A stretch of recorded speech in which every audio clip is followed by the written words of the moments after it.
మహిమలోనే నాయనతో నుంటే చాలు.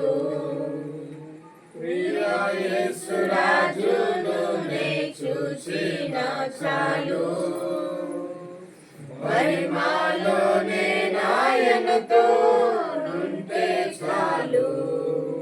నిత్యమైన మోక్ష గృహము నందు చేరి భక్తుల గుంపులో హర్షించిన చాలు. నిత్యమైన